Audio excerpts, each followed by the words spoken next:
Smart FM. Smart Career.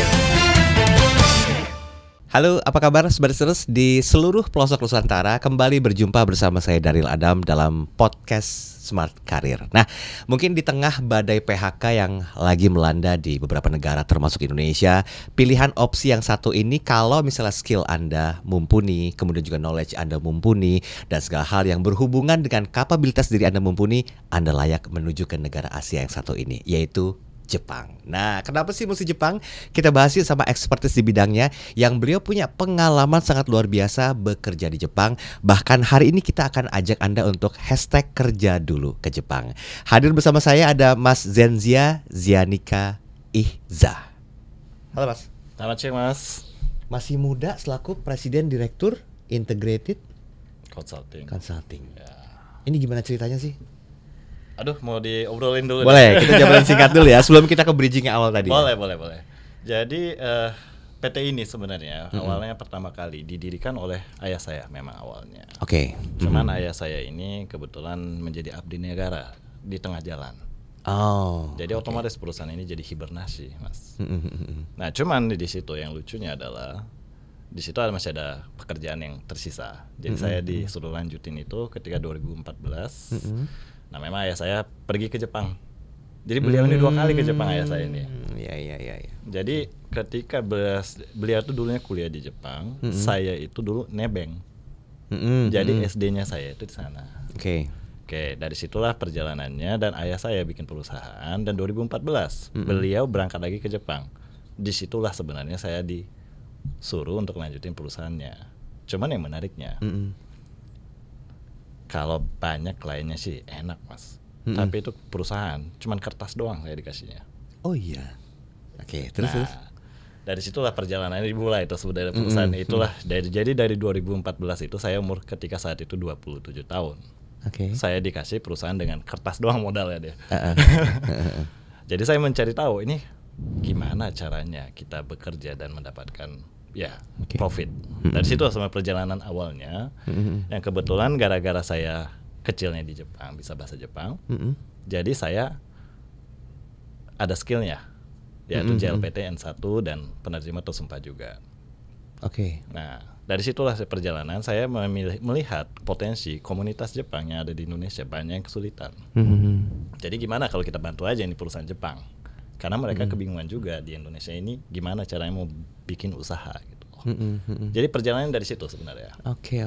Tapi kalau secara umum ya, lepas dari sisi subjektivitas Mas Zen suka atau pernah berada di Jepang ya. Jepang ini negara yang ideal nggak sih untuk memperpanjang karir atau memulai sebuah karir baru? Oh itu iya. Apa alasannya? Karena di Indonesia kita mau cari kerjanya susah Mas sekarang. Setuju gak? Fakta.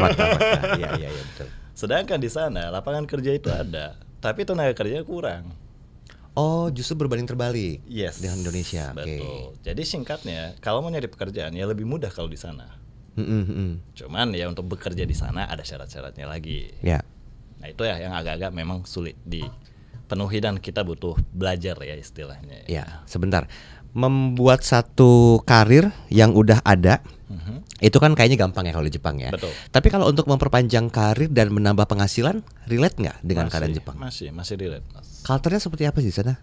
Culture di sana itu memang kalau kerja itu benar strict to the rules dan waktu. Deadline itu sangat-sangat mutlak. Contohnya gimana? Oke, misalnya ya ibarat kata kalau kita janjian nih ketemu nih Mas. Saya udah mau telat. Oke. Biasanya kita nggak orang Indonesia deh. Ngabarin berapa menit sebelumnya. Pas udah ibarat janjian jam 12. Jam 12 ya kita kabarin, saya telat ya gitu kan. Itu salah. Kamu udah telat, kamu baru ngomong telat. Oke. Iya. Ya kayak gitu tuh. Mereka tuh ya kalau mau ngabarin telat itu ya 15 menit sebelumnya. Berarti kedatangannya memang telat. Karena spare waktunya 15 menit. Oke. Jadi kemarin tahun lalu nih, cerita lucu Mas. Desember saya ke Jepang.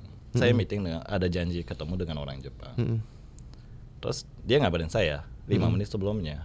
Dan dia ngomong begini Mas. Saya akan terlambat 3 menit. Oke. Mohon maaf. Dalam hati saya 3 menit. Buat nyedup pop mie aja udah ya sudah lah gitu kan. Iya. Dan ternyata mereka minta maaf atas 3 menit itu gitu. ini lucu gitu bagi kita. Kalau kita 3 menit ya udahlah gitu. Ya, masih masuk akal lah ya. Betul. 3 menit pun mereka menginformasikan kehadirannya saat itu. Betul. Sedisiplin itu. Betul, Mas. Sebentar, ini sebenarnya agak melenceng dari bahasan, tapi kita boleh tahu juga ya, apa yang membuat orang-orang di sana bisa menghargai waktu? Karena menurut mereka sebenarnya logikanya gampang, Mas. 24 jam itu adil, berlaku untuk semua orang. Berarti kita kan tidur, anggaplah kita tidur 8 jam, sisa kan 16 jam. 16 jam yang harusnya kamu bisa pakai untuk urusan lain atau urusan pribadi kamu, hilang 5 menit karena saya. Oke. Kalau dihitung-hitung deh, setiap kali janjian kita ngaret 5 menit, itu merugikan kumulatifnya berapa jam dalam sebulan. Oke, ya. Jadi mereka tuh punya pikiran yang unik ya sebenarnya. Jadi ibarat kata panjang gitu istilahnya, nggak hanya pendek yang sekedar depan mata. Baik. Balik ke masalah ya. Oke. Kerja ke Jepang dulu. Apa syarat atau yang menjadi sebuah kapabilitas mutlak dari seorang Indonesia mungkin yang ingin bekerja di Jepang atau orang Jepang yang ingin mengupgrade skill di sana? Kemampuan seperti apa yang dibutuhkan, Mas Zain? Nah, ini sempat ada obrolan juga dari kawan saya yang memang ke Indonesia mencari SDM yang mau bekerja di perusahaannya. Nah, ini contoh konkret aja deh. Ini adalah perusahaan IT, engineering, yang memang lagi hits ya sekarang ya, banyak banget yang cari deh. Betul. Nah, dalam hal itu mereka mengatakan perusahaannya udah banyak pekerjaan, tapi yang tenaga kerja untuk codingnya nggak ada. Oke. Jadi dia mencari ke orang-orang yang punya kemampuan skill untuk coding itu di Indonesia ini supaya kerja ke Jepang. Nah, cuman dalam hal itu, jadi pertanyaan bagi saya juga ke mereka, Bapak mencari orang yang bisa coding, tapi nggak bisa bahasa Jepang, atau yang bisa bahasa Jepang tapi nggak bisa coding? Aduh. Ya ini dua hal yang berbeda. Ya, betul. Kalau kita nyari yang bisa dua-duanya, kayaknya cuma segelintir, nggak bakal nutup gitu kan. Nah, lucunya adalah jawaban dari mereka adalah jujur, kata mereka, mendingan yang bisa bahasa Jepang. Oke. Saya tanya lagi ya, kenapa ya, bingung juga kan kita. Ya, kalau yang bisa coding tinggal suruh udah langsung kerja ya. Nah, mereka bilang sebenarnya yang penting ada bahasanya dulu, kemampuan bahasa. Itu dengan begitu kami bisa ngajarin coding itu seperti apa. Okay. Dan dengan bagaimanapun pekerjaan itu bukan pekerjaan yang sendirian. Itu pasti teamwork. Sedangkan orang bisa coding tapi tidak bisa komunikasi dengan tim. Lebih susah lagi. Bahkan bisa miss. Yeah. Jadi kalau mikir resiko itu, mereka bilang mendingan orang yang bisa bahasa dulu dan ada keinginan untuk belajar hal baru maupun ya segalanya lah, perdalam ilmu. Sebenarnya itu yang mereka cari ternyata. Tapi porsi untuk tenaga kerja di Jepang sendiri mayoritas itu diambil dari seputaran Asia juga atau mungkin dari Eropa? Kebanyakan memang Asia sekarang. Kebanyakan Asia. Jadi mereka itu, negara Jepang ini kan memang negara yang ya homogen lah, istilahnya satu suku kalau disebut. Jadi mereka itu sangat-sangat tertutup terhadap warga asing yang ibarat kata masih antipati. Betul. Nah, cuman sekarang karena mereka populasinya terus menurun dan menua, ya mau nggak mau harus ada tenaga kerja. Nah, kembali lagi saya pernah bertanya lah, jadi kenapa ini Jepang itu selalu memilih Asia? Bukannya ya negara-negara lain masih ada lagi yang India, mau Cina atau mau Eropa, Amerika Serikat ya. Mereka selalu bilang Asia nyamannya sama Asia. Oke. Nah, sebenarnya itu poinnya. Ya.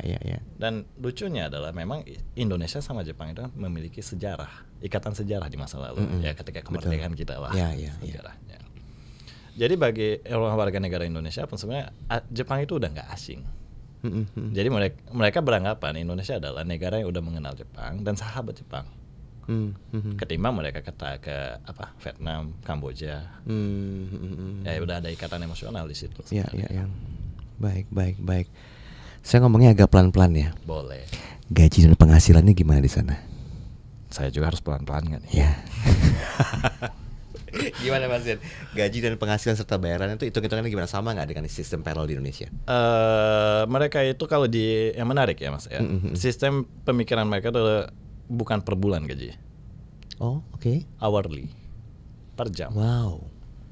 Jadi kalau bolos ya otomatis berkurang itu. Atau kita telat ya otomatis. Tapi kalau di total sama nggak Mas Zain? Gedean di sana. Jauh lebih besar di sana. Oke, ini salah satu contoh aja ya. Orang yang menjadi pelayan toko, restoran yang ngelap-ngelap meja atau nganterin makanan, ibarat anak-anak floor lah. Iya, waiter-waiternya. Waiter server. Itu gajinya bisa mencapai 20 juta kalau dikursin 1 bulan. 1 bulan. Dengan 20 hari kerja ya. Oke. Cuman masalahnya adalah jangan terlena dulu di situ. Itu memang 20 juta. Tapi di Jepang itu ada potongan pajak, asuransi. Jadi ya kita take home pay-nya, THP-nya bukan 20. Pasti berkurang jadi 18 lah, contoh aja. Iya. Nah, itu memang ya dibandingkan dengan Indonesia memang kalau di take home pay-nya gede, Mas. Tapi kita nggak bisa pungkiri juga. Terus gimana biaya hidupnya gitu.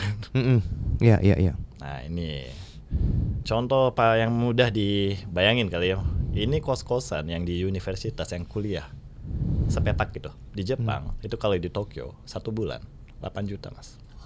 Oh my god, 1 bulan 8 juta. Ya. Kalau kerja dengan range harga take home pay 20 juta ya tekor juga dong ya. Ya, tapi kalau dia itu THP-nya 18 deh tadi ya. 18 kena 8 juta potongan kos-kosan doang nih setelah aja. Ya sisa makan berapa nih? Iya, gaya hidup belum ya? Belum. Tapi ibarat kata itu masih bisa terkontrol lah. Ketimbang ya kita kerja di Jakarta. Gaji sekarang UMR ya 5,8, 5,9 lah, anggaplah hampir 6 juta. Terus kos-kosan sekarang berapa sih? 2 juta. 3 juta. Level-level segitu lah. Kalau mau yang paling atas ada 6 juta, level enggak ada ujungnya memang. Intinya ada yang 1 juta ya. Intinya anggap aja proporsional. Gaji 6 juta, kita ngambil kos-kosan 2 juta. Sisa 4 juta. Kita 4 juta gimana Mas di Jakarta? Iya, nggak bisa invest, nggak bisa nabung juga ya. Ya makan pecel mulu kita kerjanya. Iya betul. Sampai sakit perut pecel terus yang dimakan. Oke, Mas Zen, kita nggak punya waktu cukup lama, tapi saya masih ada 2 pertanyaan terakhir. Kira-kira menurut Mas Zen sendiri lebih baik ya, ini secara universal aja jawaban. Lebih baik bekerja di Jepang dan stay di sana atau bekerja di Indonesia pada perusahaan Jepang? Kalau jawabannya itu mendingan berangkat ke sana. Karena sekali berangkat ke sana dan pulang, self value kita itu udah meningkat pasti. Pengalaman kerja di Jepang itu. Dan itu jauh lebih mudah juga jadi bekal untuk kerja di perusahaan Jepang yang ada di Indonesia. Oh, justru seperti itu. Bukan justru memulai karir bekerja di Indonesia di perusahaan Jepang untuk bisa langsung menuju ke sana, tapi sebaliknya malahan ya. Karena lapangan kerja lebih banyak di Jepang, Mas. Logikanya gitu lah. Baik. Kasih tips boleh nggak, Mas Zen, buat smart listeners yang mungkin punya rezeki, bisa kesempatan untuk kerja di Jepang, apa tips penting yang perlu diperhatikan? Selalu disiplin. Kedisiplinan itu yang paling mereka hargain. Walaupun ibarat kata kalau ada kesalahan, itu kita mengerjakan sesuatu. Itu dalam prosesnya ada salah. Kecenderungan orang-orang kita diem dulu, Mas. Di ending udah mendekati ending baru ngomong. Jadi akhirnya door. Nah, hal-hal seperti itu mereka nggak mau. Mereka maunya komitmen dalam proses bekerja. Nggak hanya hasil. Kalau dalam proses itu benar dan hasilnya nggak sesuai, mereka masih maklum. Fleksibel ya. Fleksibel sebenarnya. Proses itu yang mereka nilai. Tentang skill gimana? Bicara masalah skill, ya itu bergantung mau jadi profesi apa dulu. Skill itu memang awalnya yang penting adalah kalau nggak ada skill pun, selama kita tekun, nanti juga di skill, Mas. Nah itu yang agak belakangan agak sulit ya. Iya. Oke, baik. Sebenarnya kita waktunya nggak cukup panjang untuk membahas tentang potensi Anda bekerja di Jepang. Tapi satu poin menarik yang disampaikan oleh Mas Zen pada hari ini yaitu skill itu bisa dibentuk. Jadi kalau misal Anda punya satu niatan untuk menuju ke Jepang, bekerja, mengabdikan diri di sana, niatnya untuk keluarga, silakan. Jangan lupa skill Anda diasah terus, di nurture, agar ketika Anda balik ke Indonesia, setelah mungkin nggak bekerja kembali ke Jepang, Anda bisa bekerja di perusahaan Jepang yang ada di Indonesia. Itu dia singkat tentang Smart Career. Semoga ada insight yang bisa dipelajari tentang persiapan kalau Anda ingin bekerja di Jepang. Saya Daryl Adam, sampai jumpa. Smart FM, Smart Career. Make your future better.